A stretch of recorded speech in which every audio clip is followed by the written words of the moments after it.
Thanks very much for inviting. It's a pleasure to be here. What a fantastic morning. Really enjoyed all the presentations, and also to see so many known faces from my past with Bristol, and because we did quite a few projects here, and it's really nice to see you all again.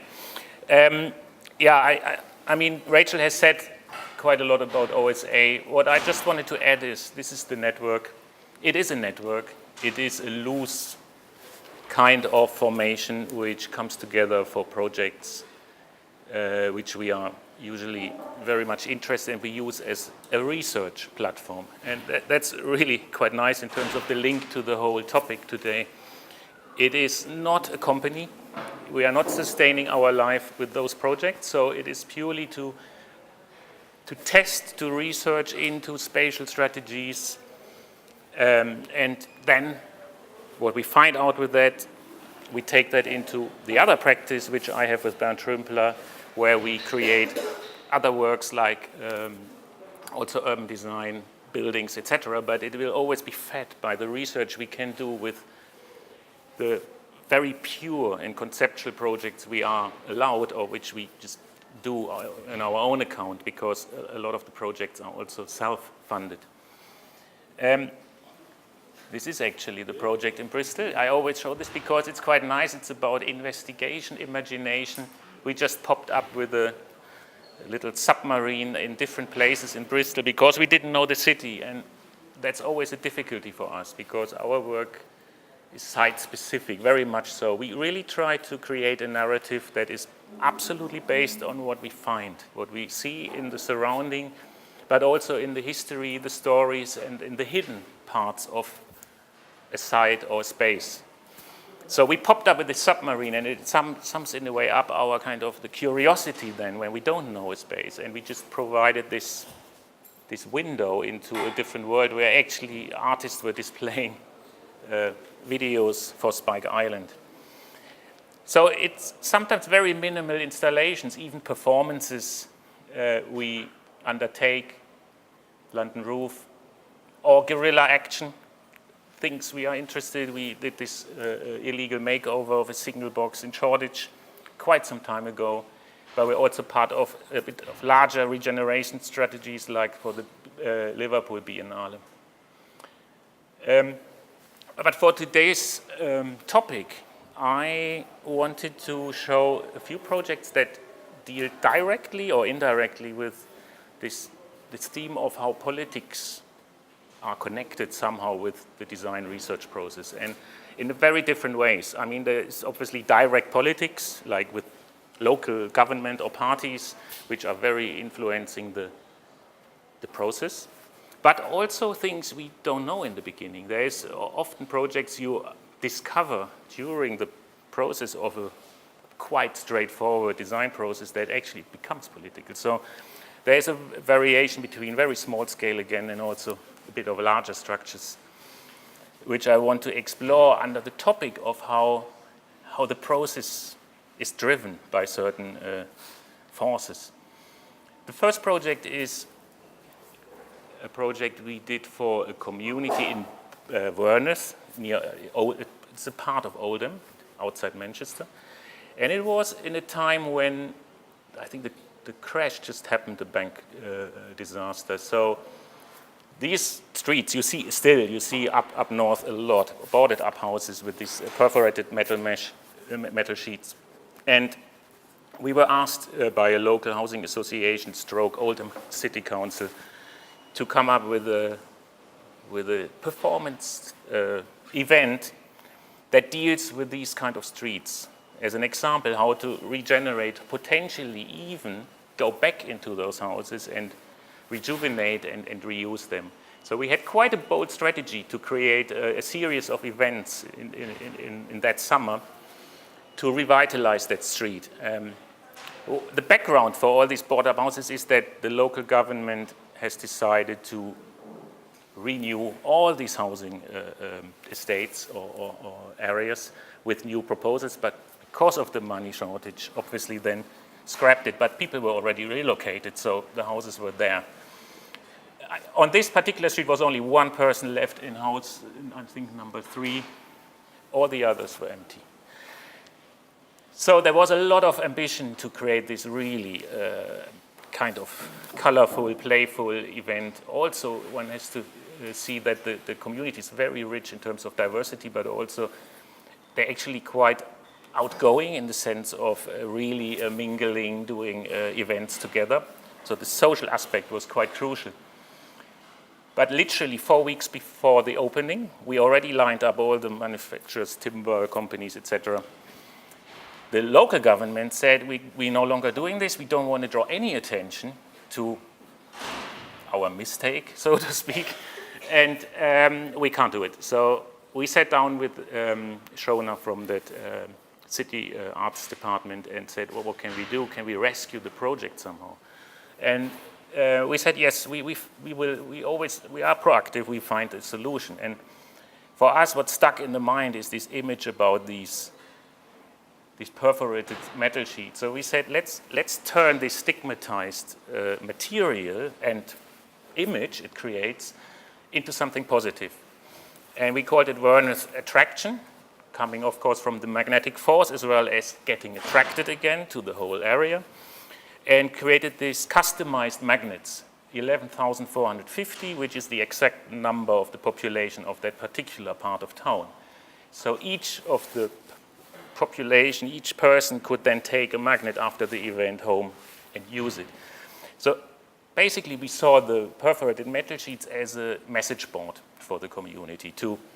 You can see here, it actually was already a message board. Some people already had tagged things on it, messages.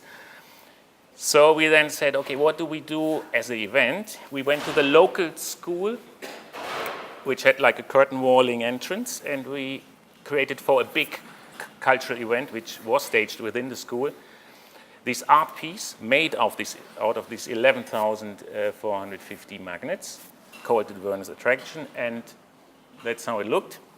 So basically, we used the metal sheets, literally placed each magnet onto that screen. And what's important, we obviously involved the community, in particular the school kids. Each school class had sessions with us to actually place the magnets according to the grid we provided. Is actually quite easy with the metal sheets as well because it's in a rhythm. So it was actually a really fun project and they enjoyed it very much. And then of course, there was just a one-day event. After that day, they could take the magnets home. Very interestingly, the mayor appeared to the opening and said, why are we not publicizing this more often?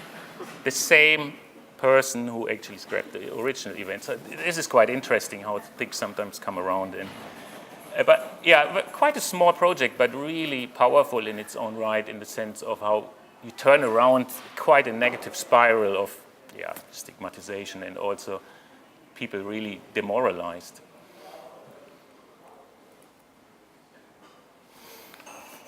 The next project is one of our last projects, 2013, for an urban lights festival in the West German area, near the Ruhr area, basically Dortmund, Duisburg, Essen. I'm sure you know this area. We chose a place, we actually got the choice to deal with a place within the city, but create a light art piece, in brackets.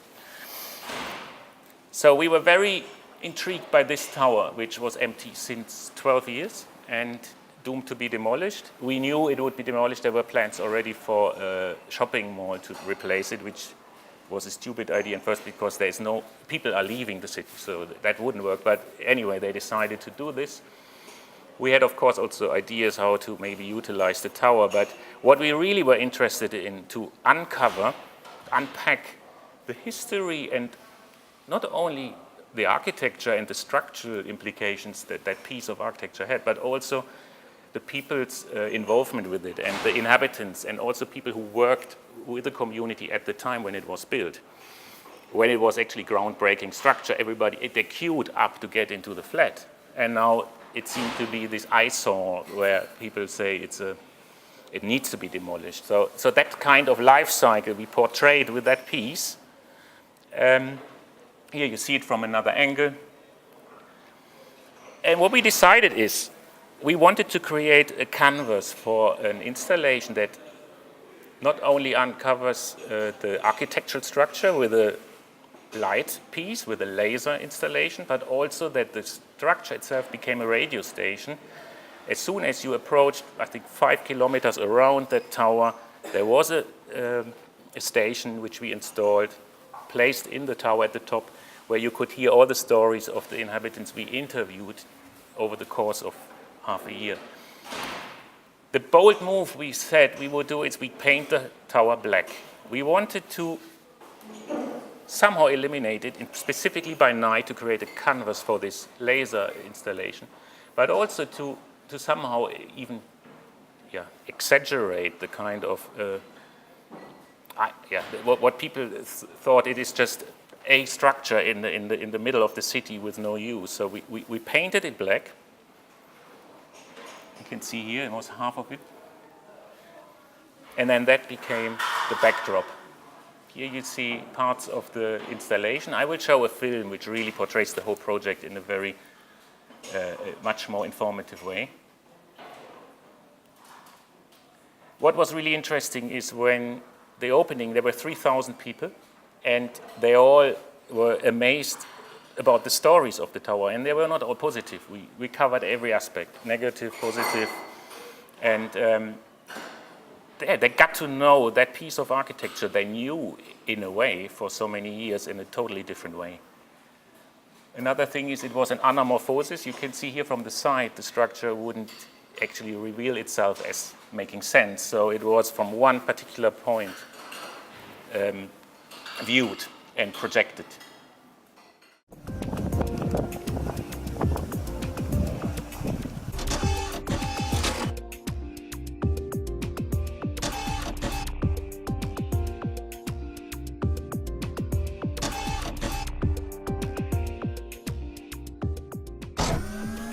In Bergkamen wird aus dem Wohnturm bald ein Leuchtturm. Eigentlich sollte der Wohnturm mal als Wahrzeichen der Stadt gelten. Inzwischen aber steht das 20-stöckige Hochhaus seit 13 Jahren leer. Die absolut meisten Menschen in dieser Stadt und ich glaube auch in der gesamten Umgebung empfinden ihn als belastend, als störend, angsteinflößend direkt. Mit großem Aufwand wird der Turm als Kunstaktion zunächst schwarz angestrichen, damit er nachts unsichtbar wird.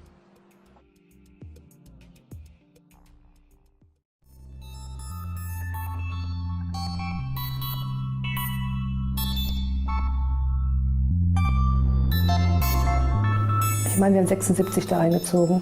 Da war es dann schön. Also ich würde jederzeit wieder einziehen, wie es damals war. Na, also es war schon toll da. Wir hatten alles, was wir brauchen. Das war eine richtige kleine Stadt. Und es war auch ein sauberes Haus. Ich sage ja, da war Teppich, es war Müllschlucker, es waren Putzfrauen, es war also wirklich Komfort. Auch Komfortwohnung war schön. Also da kann man eigentlich gar nichts sagen. Ja.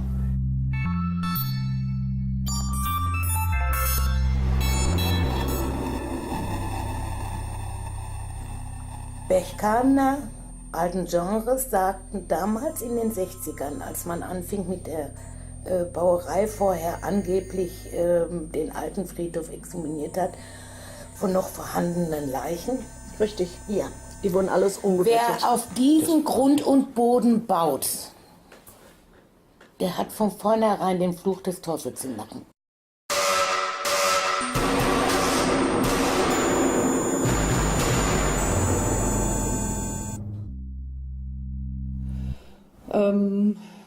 Wir haben irgendwann mal mit dem Veterinäramt, mit Feuerwehr, mit Gesundheitsamt sind wir wirklich am Begehung gemacht, um den Zustand des Turms immer wieder auch zu dokumentieren. Ich bin angerufen worden, dass eine Familie mit Kindern eventuell den Kindern was antut, weil sie gerade einen Hund auch aus dem Fenster geworfen hatten, dem anderen Hund ein Bein gebrochen haben. Also solche Sachen sind mir immer gemeldet worden.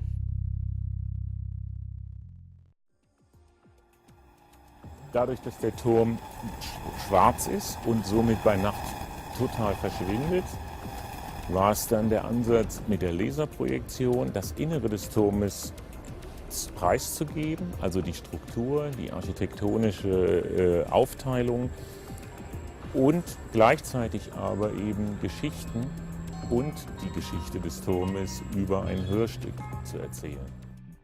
Sound ist eigentlich so das insofern Zentrale, weil es diese drei Elemente oder die zwei anderen Elemente, die vereinen sich und der Sound ist so quasi der Dreh- und Angelpunkt des Ganzen.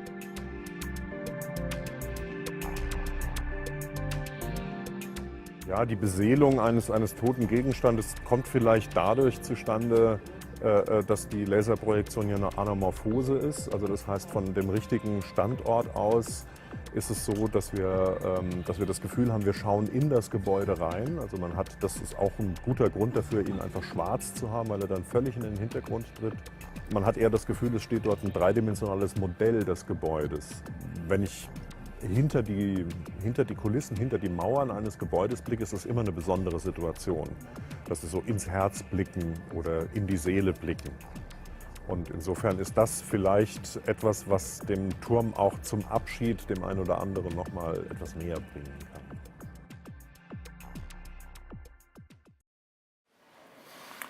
Yeah, here you see the structure actually being demolished like 3 months later. So it was a farewell, it was sort of requiem for the building, its whole life cycle, but it was very, very successful, in particular in terms of revealing to the inhabitants of Bergkamen the whole story of the building and also what lives beyond the structure itself. That's in a lot of projects really our aim, because some of them are temporary. The memory lives on, and you always think about what it meant, what the structure meant. You will always, even in 20 years' time, you will be there and think, that's where the tower was, where all these stories came about. A very different project in the sense of where we worked with different tensions of different interests in the city was in Cologne, 10 years ago actually. It's an anniversary here, where the Cologne Fair, which is on the left side of this motorway, has lots of car park spaces in the area, including this one. And on the right side, behind the brick wall, there is a big artist studio, I think 30 residents and artists living there and working there. And we were asked to come up with a proposal to create a piece that somehow deals with that friction or the tension between the two forces, as the Cologne Fair always wanted to push into that area further, actually even demolishing all those old warehouses and then creating more car park spaces, because it's quite a successful fair. So we decided to literally visualize this tension somehow in a three-dimensional way by using what we found, which was simply the graphical elements of traffic, which is what you see a lot in the surrounding area. So we then decided, okay, let's just flip the car park literally onto the vertical wall. Simple as that. Draw, I think it was 32 car park spaces in the vertical way, but also install the light post with the sign for the residents. This is for the press. The other one is for the residents. So it was really interesting how, by the very minimal interaction, somehow the space became three-dimensional, and you really were part of this kind of the two forces meeting each other there. The light was installed properly, so it switched on at night. It's still there, basically. It's quite interesting what it became a permanent piece, now being quite frequently visited by all sorts of people. But it started out as quite a low-key temporary installation. That's also interesting. Sometimes things turn out totally different. 10 years down the line, it's still there. And there's always the kind of nod towards authorities as well. In this case, they are always having troubles, the artists, because they live there, partly live there, but then you obviously have to have designated car park spaces, which they haven't. So we provided exactly the amount, I think it's 32 car park spaces they would have needed to comply with the planning regulation. So it's a kind of humoristic nod towards that. And because no regulation says the inclination, in which angle you have to park your car. So it's obviously like a kind of a point we made with that, but really interesting in terms of how a piece became three-dimensional, but purely flipping a graphic into the vertical zone. Again, a project that's quite minimal. Actually, I think it's the smallest project we've ever done. It's also a project that hasn't been granted permission. It was one of those guerrilla projects where overnight we added a little piece of structure along the Olympic fence. You can see here's the fence, 12 kilometers long, I remember, in one type of blue. Really interesting, we found out, Blueprint asked us to do a project about the Olympics with the fence, because they try to find out about what's going on behind the fence and more information from the ODA at the time. They did a cover in 2008 about the Beijing Olympics, but they wanted to do a preview to the London Olympics, where they are at this point. And this kind of fence somehow symbolized the kind of exclusive manner how people in the surrounding area actually couldn't even take part with the development. Literally the build, and I remember I went on a tour once on a bus. You had to book a tour to actually be part of the building development. So in a way we wanted to make sure that people can take part by just adding this little step, which had the same blue, of course, and the guards, there was a story, every 10 minutes the guards are coming and painting over any tag, any graffiti that has been put by whoever. And apparently this little step lasted 36 hours or 2 or 3 days, which is quite an achievement, but because they are really constantly went around. So that was quite interesting. It was the first viewing platform for the Olympics, and this is the exact spot where the Olympic Stadium now sits, where the containers are. That was a bit of a, I would say, a commentary on the political situation with the Olympics. And then I wanted to show one project that's actually in the making right now. It's called Welcome. We're going to open this in August, 13th of August. It came like as a big surprise. 1 month ago, we were asked by Urbane Künste Ruhr to do the headline installation for the Ruhr Triennale, again in the Ruhr area, which is amazing, but a very short time. And we were quite intrigued by a specific site in Dortmund, the harbor site. And we were also intrigued by, generally, I would say the project is about the global situation. It sounds quite broad, but it's all about currents and streams of people, data, goods, everything that gets shipped or moved around the world, or people themselves move themselves around the world in this globalized world. But at the same time, right now, we're having potential Brexit, Trump, we have big problems with a growing number of opponents against the refugees in Germany. In particular, that city, Dortmund, has one of the highest intakes of refugees of the whole of Germany. Here's a graphic showing where they're all coming from, and it's the western part. They're taking quite a lot. So that the project is, in a way, deals with that, but again, it should create a positive spin on the whole problematic. And when we went to the site, I mean, this is really 4 weeks ago, literally, so it's a very early stage. We have 3 months now to produce this.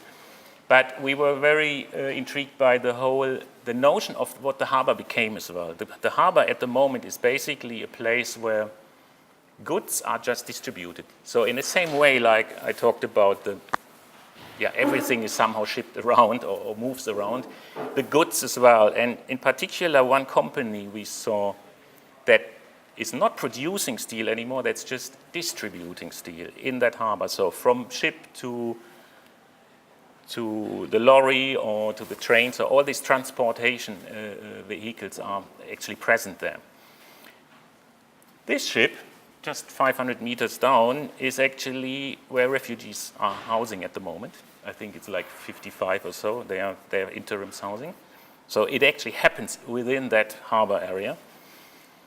And this is the company I was talking about. A really impressive structure as well, which it's quite an amazing space. And in particular, the space, which is we call it, it's almost a non-space. It's purely there to cover the crane moving to the cantilevering part over the canal. So we talked to the owner of this company. They are doing these steel coils. They're basically chopping those up and then distribute it later. And so what we want to do is we want to insert a project seamlessly into the daily routine of this company by using their crane and take visitors on a journey in a kind of structure that rests on the canal somewhere. They embark on that journey and then they get taken into this no space, or whatever we call it, really impressive space. And it's a meeting, it's a platform for meeting and encounters. So it's actually a curated project. There will be lots of events happening over 6 weeks where the people will have discussions. There will be bands playing, there will be round table discussions, maybe a big dinner. But it's about the journey. It's slotting into what the harbor became, is distribution. And by doing so, bringing the people who might also be critical about the whole situation onto the same journey and also feel themselves removed from where they are on a normal day-to-day basis. And so it's somehow combining all these elements of, I would say, political issues we have at the moment. But as I said, it's 4 weeks down, so we are now cracking on. And 13th of August, you're welcome to join in the opening event. Thank you very much.